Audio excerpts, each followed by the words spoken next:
সেটা হচ্ছে Cox's Bazar, right? Yes, Cox's Bazar. So নামটাকে শুনে নেই। আমার নাম আরমান বিন কামাল। কোথা থেকে এসেছেন আপনি? আমি শেওড়াপাড়া থেকে এসেছি। শেওড়াপাড়া, ঢাকা। আপনি? আমি তানজিম চৌধুরী মিল্টন, আমি আরমানের ফ্রেন্ড। আমার ফ্রেন্ড। দ্যাট মিনস যে আপনাদের অসুবিধা নেই, আপনাদের দুজনের মানে মিলিত ঘটনা এটা, তাই না? জি জি, আমাদের দুজনে মিলিত ঘটনা। ওকে, সো কবেকার ঘটনা হয়েছিল এটা? যে ঘটনা বলবেন সেটা বুঝলাম যে কক্সবাজারে, কবে ঘটেছিল এই ঘটনাটা? মানে এই ঘটনাটা হচ্ছে আপনার আমাদের এই আগের বছরের শুরুর দিকে।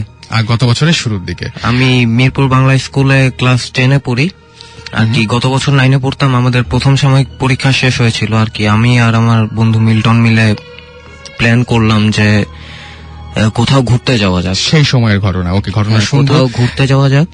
ওকে, সেই ঘটনাটা আমরা শুনবো। তার আগে একটা কথা বলি, সেটা হচ্ছে জানিয়ে দিচ্ছি যে যারা আমাদের শুনছেন সবসময় রেডিও ফুর্তি চলছে, ভূত এফএম, আছি রাসেল সাথে। এন্ড আপনারা যারা SMS করতে চান তারা শাউট লিখে স্পেস দিয়ে আপনার নাম লিখে স্পেস দিয়ে আপনার মেসেজ লিখে পাঠিয়ে দিন 9840 নম্বরে, SHOUT শাউট স্পেস আপনার নাম স্পেস আপনার মেসেজ, আর পাঠাবেন 9840 নম্বরে। এবং যারা আমাদের ইমেল করতে চান তারা ইমেল করতে পারেন ভূত FM, which is BHOOT ভূত FM @radiofurti.fm এই অ্যাড্রেসে আপনারা ইচ্ছা করলে ইমেল করে আপনাদের ঘটনা বিস্তারিতভাবে আমাদের জানাতে পারেন। ওকে, সো আমরা আবারও আরমানের কাছে চলে যাচ্ছি। আরমান যে ঘটনাটা বলছিলেন।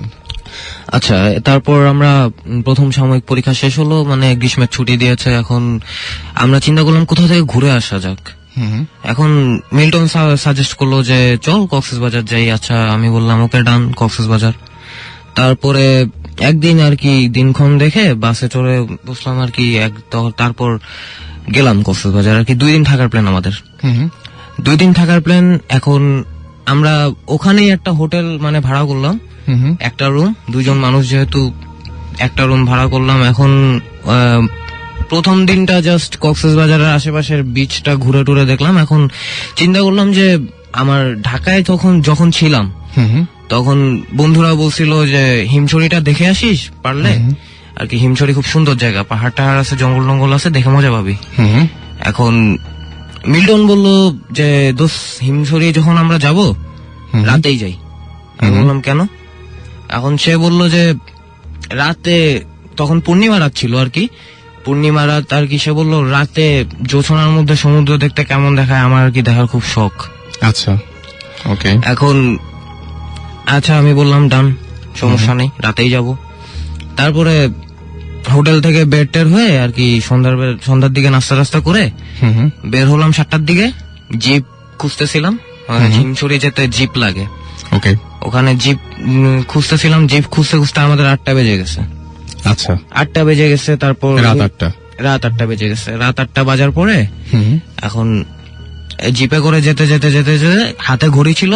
অলমোস্ট আমরা একটা জায়গায় থামছি, মানে জায়গাটা ভালো লাগছে। বলছি যে আয় এখানে একটু নেমে হাঁটাহাঁটি করি, ছবি টবি তুলি আর কি।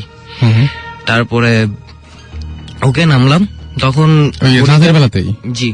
আচ্ছা, এখন ঘড়িতে বাজে হচ্ছে রাতের 9:30। তখন আমরা যখন নামলাম মোটামুটি 1.5 ঘন্টা লাগছে। এখন ওখানে নামছি। তারপর বললাম যে ড্রাইভার সাহেব একটু দাঁড়ায় থাকেন।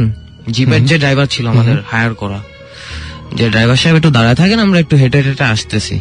আচ্ছা, ড্রাইভার বললো ঠিক আছে, অলরাইট।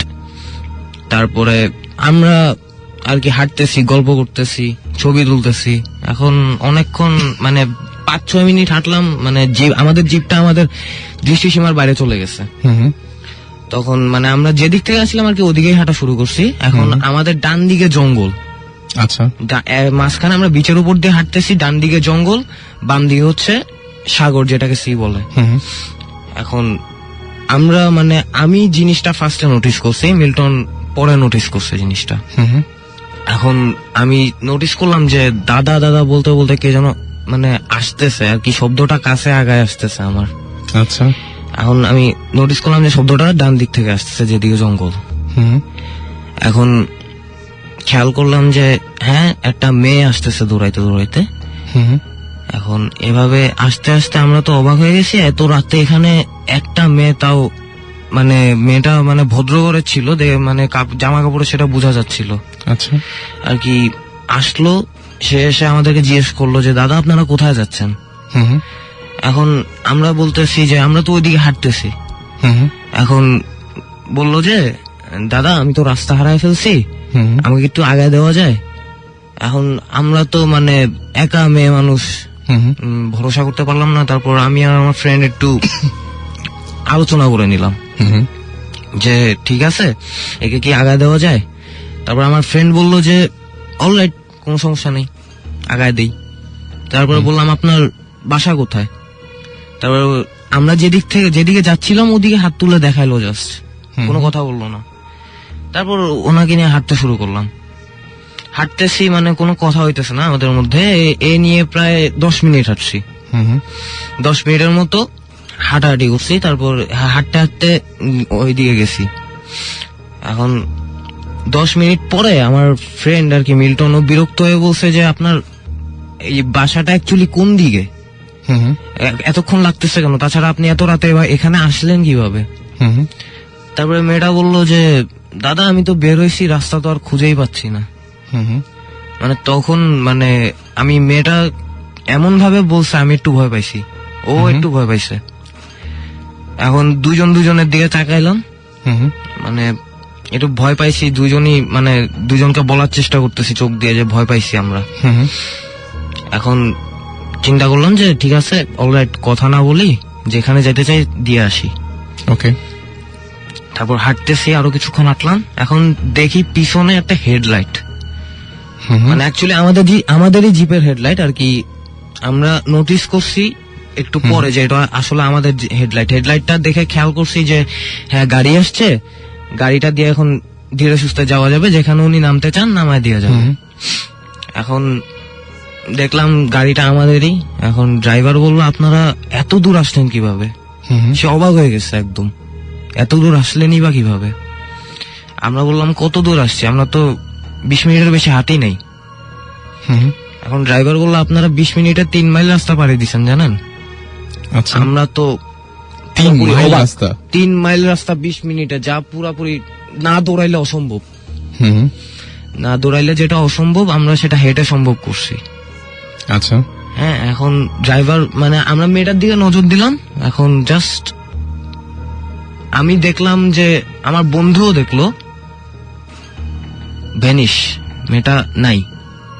মানে যখন গাড়ি আসছিল তখনও দেখেছিলেন, যখন হেডলাইট? তখনও আমরা হেডলাইটের দিকে তাকায় ছিলাম, মানে মেয়েটার দিকে একবার তাকাইছিলাম, তখনও ছিল, মেয়েটার গায়ে হেডলাইটের আলো পড়তেছিল। আচ্ছা। এখন মানে জাস্ট আমি যখন তাকাইলাম মেয়েটার দিকে, হুম, তারপর জাস্ট ভ্যানিশ, মানে সে তার চিহ্নই নেই। মানে জায়গাটা, এরিয়াটা যথেষ্ট বড়, দৌড়া যাইতে যাইতে মানে অনেক সময় লাগবে, কোথাও লুকাইতে হইলেও অনেক সময় লাগবে। ফাঁকা জায়গা, একদম ফাঁকা জায়গা, একদম ফাঁকা জায়গা এবং নির্জন জায়গা, মানে এটা সম্ভবই না। সম্ভব না। ড্রাইভার কি বলেছে? ড্রাইভার তো হেডলাইটের। ড্রাইভারকে আমি বললাম যে আপনি কি কিছু দেখছেন, হুম, যে ড্রাইভার বললো না তো, আপনারা দুইজনই, তাছাড়া আপনারা এত দূর আসলেন কিভাবে এটা আমাকে বলেন। ড্রাইভার নিজেও অবাক হয়ে গেছে। আমি একটু আপনার বন্ধুর সাথে একটু কথা বলি না।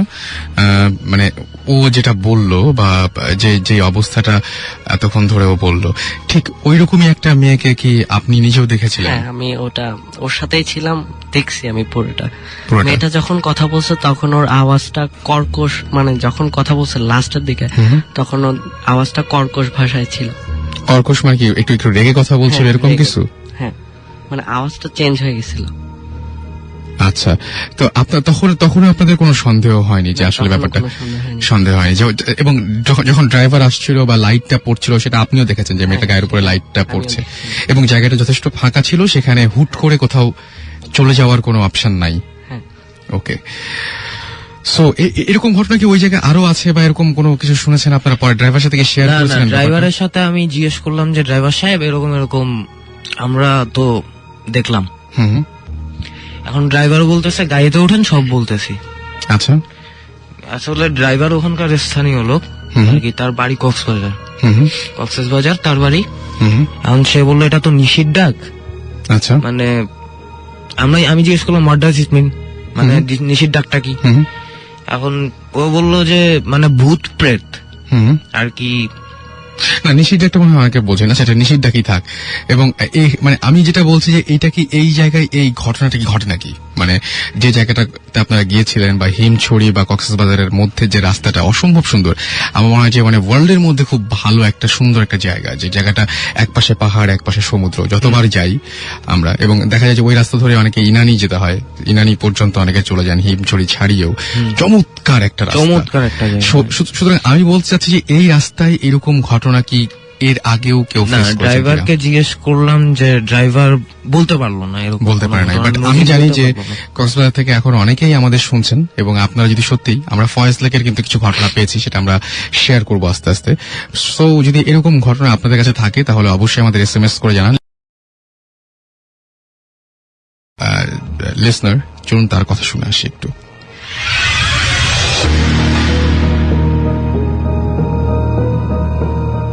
হাই, আমি পারভেজ। প্রথমে সবাইকে জানাচ্ছি হ্যাপি নিউ ইয়ার। তো আমি আজকে যে ঘটনাগুলো শেয়ার করবো সেগুলো হচ্ছে ফয়েজ লেক নিয়ে। তো ফয়েজ লেক নিয়ে অ্যাকচুয়ালি অনেক ঘটনা আছে যেগুলো খুব ভয়ঙ্কর ভয়ঙ্কর ঘটনা, বলে শেষ করা যাবে না। তো আমি যে ঘটনাগুলো বলবো সেগুলো হচ্ছে আমাকে নিয়ে ঘটছে এরকম কিছু ঘটনা। তো ঘটনাটা বলি যে আমি আর আমার ফ্রেন্ড একবার ফয়েজ লেক গেলাম। তো ফয়েজ লেক যারা গেছেন তারা নিশ্চয়ই দেখছেন যে উপরে ওঠার জন্য দুইটা সিঁড়ি আছে, একটা হচ্ছে ডানে আর একটা হচ্ছে বামে। তো ডান দিকে একটা ঝর্ণা আকারের একটা জিনিস আছে, ঝর্ণার মতো। তো আমি আর আমার ফ্রেন্ড উপরে উঠলাম ডান সাইডে সিঁড়িটা দিয়ে। তো আমরা উঠলাম, মানে অনেকক্ষণ ঘোরার পরে আমরা ঝর্ণার পাশে এসে বসলাম। আর আমার ফ্রেন্ড মিনার ছিল আমার সাথে। তো ওকে বললাম যে তুই যা পপকর্ন নিয়ে। তো ও গেল। আমিও খুব অন্যমনস্ক হয়ে মানে ঝর্ণার পানি দেখতেছিলাম। তো অনেকক্ষণ মানে খুব অন্যমনস্ক হয়ে পানি দেখতেছিলাম আমি। তো হঠাৎ আমার চোখ বামে গেল।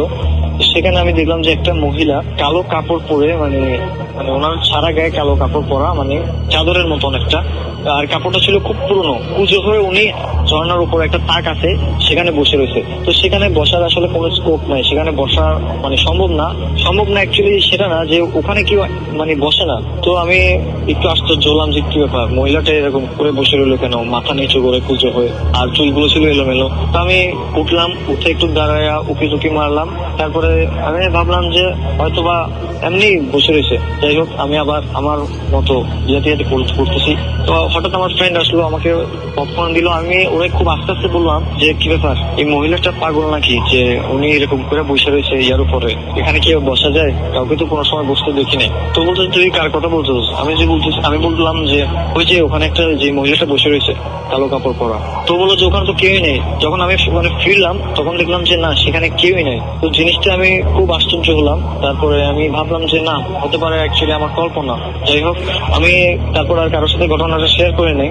তো আমি 3-4 মাস পরে আমি ঢাকায় গেলাম আমার একটা কাজিনের বাসায়। কাজিন অ্যাকচুয়ালি আমার ফ্রেন্ড ধরনের। তো যাই হোক, আমি গেলাম সেখানে। তো অনেকদিন দেখা সাক্ষাৎ নাই ওর সাথে। তারপর আমি কথা বলতেছি ওর সাথে। তো হঠাৎ কথার ছলে মানে ফয়েজ লেক চলে আসছে।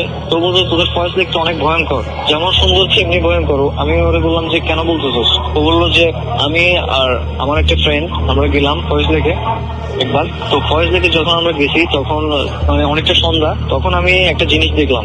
বললাম কি? দেখলাম যে ঝর্ণার মানে যেখানে একটা ঝর্ণা আছে, তো ওইটার উপরে তাকে একটা মহিলা কালো কাপড় পরা এবং সে কুঁজো হয়ে বসে রয়েছে। আর তখন ছিল মানে সন্ধ্যা, আর আমিও দেখছিলাম সন্ধ্যায়। তো আমি মানে মনে মনে বললাম, তখন আমি ওরে বলি নাই, আমি তখন মনে মনে বললাম যে কি ব্যাপার, ঘটনাটা তো আমার সাথে মিলে যাচ্ছে। তো যাই হোক, এরপর আমি ওর থেকে মানে শুনলাম যে ও বলতেছে যে মানে মহিলাটাও ওখানে বসে রয়েছে। তো ওর ফ্রেন্ড কি করলো, মহিলাটার কাছে গেল এবং সে ওনাকে মানে ডাকলো। তো উনি যখন ওনার দিকে তাকাইছে নাকি ও বেহুশ হয়ে গেছে। মানে মহিলাটার চেহারা যে মানে এতটাই ভয়ঙ্কর ছিল যে ও সাথে সাথে বেহুশ হয়ে গেছে সেখানে। তো আমার ফ্রেন্ড ও কি করলো, ওর ফ্রেন্ডকে মানে সেখান থেকে দিল, সবাই আসলো, মানে ওকে তারপর বাসায় নিয়ে চলে গেছে ওরা। তো ইত্যাদি ইত্যাদি এরকম আরো কিছু বললো। তো আমি বললাম যে তুই প্রথম যে ঘটনাটা বলছো সেটা তো আমার সাথে মানে আমিও এই জিনিসটা ফেস করছি। তো তখন আমরা দুজনেই আসলে মানে ভয় পাইলাম জিনিসটা, কারণ আমি মনে করছিলাম হতে পারে এটা আমার কল্পনা, কিন্তু না, এটা আমার ফ্রেন্ড তারপরে ওর ফ্রেন্ড মানে তিনজন মানুষ এটা একই জিনিস দেখলাম যে মানে আসলে সত্যি এটা অনেক ভয়ঙ্কর একটা জিনিস।